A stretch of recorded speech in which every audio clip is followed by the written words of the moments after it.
आम आदमी को रेलवे स्टेशनों पर भी अत्याधुनिक सुविधाएं मिल सके, इस दिशा में मोदी सरकार ने बड़ी शुरुआत की है।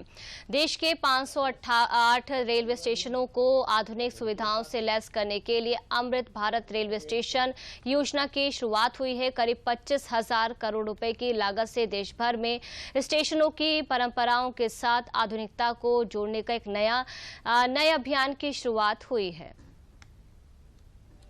विकसित भारत के लक्ष्य की ओर तेजी से बढ़ रहे देश ने रविवार को एक और ऐतिहासिक कदम बढ़ा दिया। रेलवे स्टेशनों पर विश्व स्तरीय सुविधाएं उपलब्ध कराने के अपने विजन को साकार करते हुए पीएम मोदी ने अमृत भारत स्टेशन योजना का शुभारंभ किया। पीएम ने वीडियो कॉन्फ्रेंसिंग के जरिए देश भर के 508 रेलवे स्टेशनों के पुनर्विकास की आधारशिला रखी।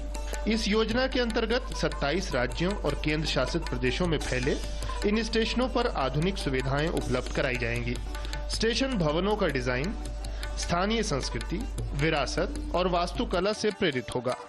अपने संबोधन में पीएम मोदी ने रेलवे के विकास के लिए किए जा रहे कामों को गिनाया।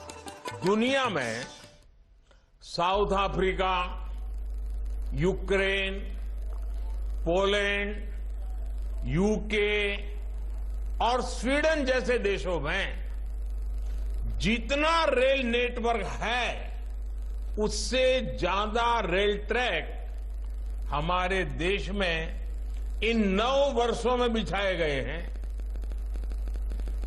आप कल्पना करिए स्केल। साउथ कोरिया, न्यूजीलैंड और ऑस्ट्रेलिया जैसे देशों का जितना रेल नेटवर्क है उससे ज्यादा ट्रैक भारत ने अकेले पिछले साल बनाए हैं। दुनिया में भारत के बढ़ते रुतबे का जिक्र करते हुए पीएम मोदी ने कहा कि इसके पीछे 2 प्रमुख कारक हैं। एक स्थिर पूर्ण बहुमत वाली सरकार का होना और दूसरा उस सरकार द्वारा लोगों की आकांक्षा के अनुरूप महत्वाकांक्षी निर्णय लेना। पीएम ने कहा कि अपग्रेड किए गए स्टेशनों से न केवल पर्यटन बढ़ेगा बल्कि आसपास के क्षेत्रों में आर्थिक गतिविधियों को भी बढ़ावा मिलेगा। उन्होंने कहा कि वन स्टेशन वन प्रोडक्ट योजना कारीगरों की मदद करेगी और जिले की ब्रांडिंग में सहायता मिलेगी। पीएम ने कहा कि सरकार ने रेलवे में रिकॉर्ड निवेश किया है। इस साल के रेलवे को 2.5 लाख करोड़ रुपए से ज्यादा का बजट दिया गया है। ये बजट 2014 की तुलना में 5 गुना ज्यादा है। आज एक होलिस्टिक सोच के साथ रेलवे के समग्र विकास के लिए काम हो रहा है।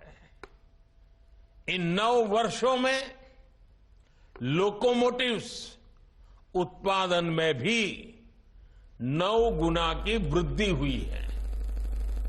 आज देश में पहले की अपेक्षा 13 गुना ज्यादा HLB कोच बन रहे हैं। पूर्वोत्तर में रेलवे के विस्तार के बारे में प्रधानमंत्री ने कहा कि लाइनों के दोहरीकरण, गेज परिवर्तन, विद्युतीकरण और नए मार्गों पर तेजी से काम चल रहा है। पीएम ने कहा कि शीघ्र ही पूर्वोत्तर के सभी राज्यों की राजधानियां रेलवे नेटवर्क से जुड़ जाएंगी। विपक्ष की नकारात्मक राजनीति पर वार करते हुए पीएम ने कहा कि इसका एक धड़ा न काम करेंगे न करने देंगे के रवैये पर अड़ा हुआ है, जबकि केंद्र सरकार सबके कल्याण के लिए काम करने में लगी हुई है। विपक्ष के इस धड़े ने संसद की नई इमारत का भी विरोध किया। हमने कर्तव्य पथ का विकास किया तो उसका भी विरोध किया गया। इन लोगों ने 70 साल तक देश के वीर शहीदों के लिए वॉर मेमोरियल तक नहीं बनाया। जब हमने नेशनल वॉर मेमोरियल बनाया, उसका निर्माण किया, तो इसकी भी सरेआम आलोचना करते उनको शर्म नहीं आई। सरदार वल्लभ भाई पटेल का स्टैच्यू ऑफ यूनिटी आज दुनिया की सबसे बड़ी मूर्ति है। हर हिंदुस्तानी को गर्व होता है। और कुछ राजनीतिक दल चुनाव के समय तो सरदार साहब को याद कर लेते हैं, लेकिन आज तक इनका एक भी बड़ा नेता स्टैच्यू ऑफ यूनिटी में जाकर के सरदार साहब की इस भव्य प्रतिमा के न दर्शन किए न उन्हें नमन किया है। देश भर में 1309 स्टेशनों के पुनर्विकास के लिए अमृत भारत स्टेशन योजना शुरू की गई है।